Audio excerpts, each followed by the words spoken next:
25 December 2023ના રોજ ભારતના પૂર્વ વડાપ્રધાન ભારત રત્ન સ્વ અટલ બિહારી વાજપેયીજીની જન્મજયંતિના સુશાસન દિવસ નિમિત્તે સ્વામી વિવેકાનંદ ગુજરાત રાજ્ય યુવા બોર્ડના પ્રદેશ સંયોજક કૌશલભાઈ દવેના માર્ગદર્શન હેઠળ સુરત જિલ્લામાં બારડોલી ખાતે સ્મશાન ગૃહ તેમજ શ્રી રોકડિયા હનુમાનદાદા મંદિરની જગ્યામાં સ્વચ્છતા અભિયાન અંતર્ગત સફાઈ કામગીરી કરવામાં આવી હતી। 25 ડિસેમ્બર 2023ના રોજ ભારતના પૂર્વ વડાપ્રધાન ભારત રત્ન સ્વ અટલ બિહારી વાજપેયીની જન્મજયંતિના સુશાસન દિવસ નિમિત્તે સ્વામી વિવેકાનંદ ગુજરાત રાજ્ય યુવા બોર્ડના પ્રદેશ સંયોજક શ્રી કૌશલભાઈ દવેના માર્ગદર્શન હેઠળ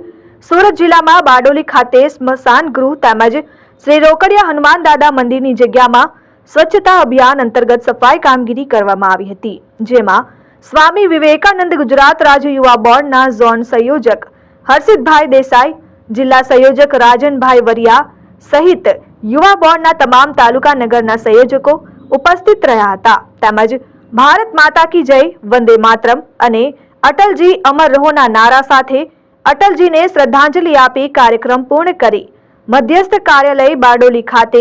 યુવા બોર્ડની જિલ્લા બેઠકનું આયોજન કરવામાં આવ્યું। જિલ્લાના મહામંત્રી રાજેશભાઈ પટેલ ખાસ ઉપસ્થિત રહ્યા હતા,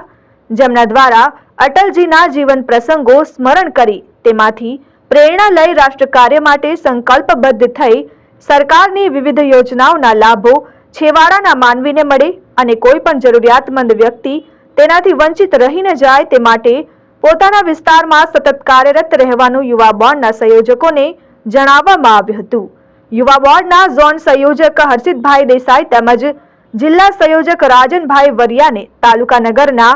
સંયોજકો દ્વારા યુથ ક્લબની કામગીરીના ફોર્મ જમા કરાવી યુવા બોર્ડની કામગીરી વિશે ચર્ચા કરી યોગ્ય માર્ગદર્શન આપવામાં આવ્યું હતું। Bureau report, RN news, Bardoli, Surat.